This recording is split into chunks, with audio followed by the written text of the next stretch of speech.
आतंक का जो चेहरा हम जानते हैं वो अब बदल रहा है। अब बात सिर्फ बमों और गोलियों की नहीं रही। आज हम आतंक के इसी नए और ज्यादा खतरनाक रूप की एक एक परत को खोलकर देखेंगे। तो सवाल ये है कि आतंक का ये नया चेहरा आखिर है कैसा। आइए समझते हैं कि कैसे इसकी टैक्टिक्स पारंपरिक हथियारों से कहीं आगे निकलकर हमारे समाज के बीच ही छिप गई हैं। देखिए, दुनिया भर में एयरपोर्ट से लेकर पब्लिक प्लेसेस तक सिक्योरिटी इतनी टाइट कर दी गई है कि अब बम और बंदूकें लेकर घूमना, उन्हें छिपाना बहुत मुश्किल हो गया है। और बस इसी वजह से आतंकी गुट अब एक नई और कहीं ज्यादा खतरनाक स्ट्रैटेजी अपना रहे हैं। ये जो नया तरीका है ना, ये बहुत चुपके से काम करता है। इसमें इस्तेमाल होती हैं रोजमर्रा की चीजें। और सबसे सबसे चौंकाने वाली बात पता है क्या है? कि ये उन पढ़े लिखे लोगों पर डिपेंड करता है जिन पर हम आंख बंद करके भरोसा करते हैं, जैसे कि डॉक्टर्स और साइंटिस्ट्स। तो सवाल ये उठता है कि ये आतंकी गुट अचानक बम और बंदूकों जैसे अपने आजमाए हुए तरीकों से दूर क्यों जा रहे हैं। चलिए इसके पीछे की वजहों को जरा देखते हैं। यहां साफ साफ देखा जा सकता है कि जो पुराने तरीके थे, जैसे बम और बंदूकें, वो अब इंटेलिजेंस एजेंसियों की नज़र में बहुत आसानी से आ जाते हैं। तो इसके जवाब में अब नए तरीके अपनाए जा रहे हैं। इसमें जहर और केमिकल्स का इस्तेमाल हो रहा है जिन्हें डिटेक्ट करना लगभग नामुमकिन है। और सबसे बड़ी बात, इन्हें इस्तेमाल करने वाले कोई ट्रेंड मिलिटेंट नहीं, बल्कि पढ़े लिखे प्रोफेशनल्स होते हैं। अब बात करते हैं एक सबसे खतरनाक नए हथियार की। इसे एक तरह से किचन पॉइजन भी कह सकते हैं। क्यों? क्योंकि ये एक इतने आम पौधे से निकाला जाता है जो शायद हमारे आपके घरों के आसपास भी उगता हो। तो आखिर ये चीज़ है क्या? इसका नाम है राइसिन, और ये बनता है अरंडी के बीजों से, कैस्टर बीन्स से, जो कि एक बहुत ही कॉमन पौधा है। लेकिन इसके आम होने पर मत जाइए, इसे एक शेड्यूल 1 केमिकल वेपन यानी रासायनिक हथियार माना जाता है। अब जरा सोचिए ये कितना कम है। एक एडल्ट इंसान की जान लेने के लिए राइसिन की सिर्फ 1.78 मिलीग्राम डोज ही काफी है, मतलब नमक के एक दाने से भी कम। अक्सर लोग इसकी तुलना साइनाइड से करते हैं, लेकिन यहां देखिए कि राइसिन उससे कई ज्यादा खतरनाक क्यों है। साइनाइड का तो फिर भी इलाज है, एक एंटीडोट है, पर राइसिन का कोई ज्ञात एंटीडोट है ही नहीं। मतलब एक बार ये शरीर में चला गया तो इलाज के नाम पर सिर्फ सपोर्टिव केयर ही दी जा सकती है।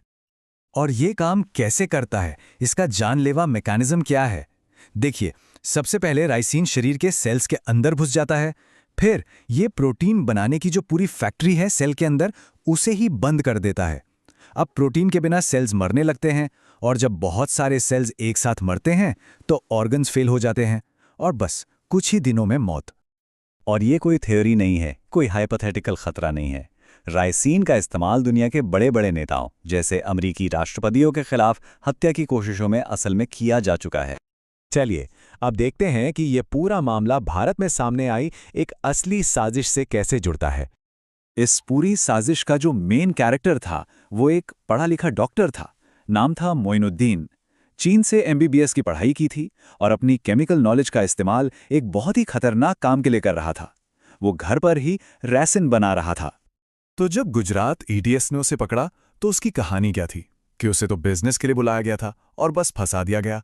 लेकिन ये कहानी ज्यादा देर तक टिक नहीं पाई, क्योंकि ये कोई छोटा मोटा एक्सपेरिमेंट नहीं था।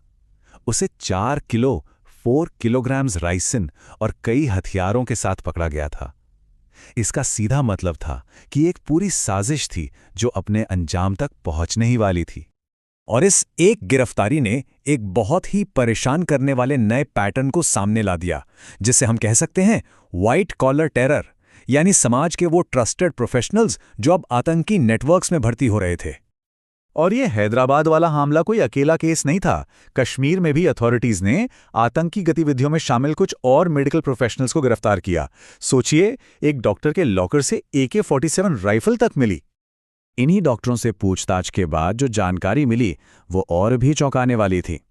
हरियाणा के फरीदाबाद में एक बहुत बड़ी खेप पकड़ी गई, पूरे 360 किलो अमोनियम नाइट्रेट की। ये वही केमिकल है जिससे बहुत ताकतवर विस्फोटक बनाए जाते हैं। आपको याद होगा, यही वो केमिकल था जिसकी वजह से 2020 में लेबनान के बेरूत में वो भयानक पोर्ट ब्लास्ट हुआ था। तो ये जो खोज हुई, ये एक दोहरे खतरे की तरफ इशारा कर रही थी। एक तरफ बायो टेररिज्म की खामोश साजिश और दूसरी तरफ एक बहुत बड़े पारंपरिक बम हमले की तैयारी। तो अब सवाल ये था कि इन्वेस्टिगेटर्स ने इन अलग अलग दिखने वाली घटनाओं को एक ही पूरे देश में फैले नेटवर्क से जोड़ा कैसे? इन्वेस्टिगेशन में डिजिटल सुरागों की एक चेन को फॉलो किया गया, जैसे कि एन्क्रिप्टेड चैट्स, फोन रिकॉर्ड्स और साथ ही जमीनी इंटेलिजेंस। इन सब को मिलाकर इस पूरे नेटवर्क का पर्दाफाश हुआ। और बहुत जल्द एक पैटर्न साफ नजर आने लगा। देश के अलग अलग राज्यों में जो भी गिरफ्तारियां हो रही थीं, उन सब के तार एक ही शहर से जुड़ रहे थे, हैदराबाद। ये टेबल इस नेटवर्क के सेंटर को बिल्कुल साफ दिखाती है। गिरफ्तारी चाहे विजयनगरम में हो या भोपाल में, अनंतनाग में हो या फिर फरीदाबाद में, वो एक्सप्लोजिव जब्त हुआ हो, हर एक सुराग, हर एक धागा वापस हैदराबाद की तरफ ही जा रहा था। तो ये जो व्हाइट कॉलर टेरर की तरफ झुकाव है, ये एक बहुत ही गहरा सवाल खड़ा करता है। कोई भी देश अपनी हिफाजत कैसे करे जब खतरा उन लोगों से हो जो समाज में भरोसे की जगहों पर बैठे हैं? मतलब वो खतरा जो सबके सामने होकर भी छुपा हुआ है।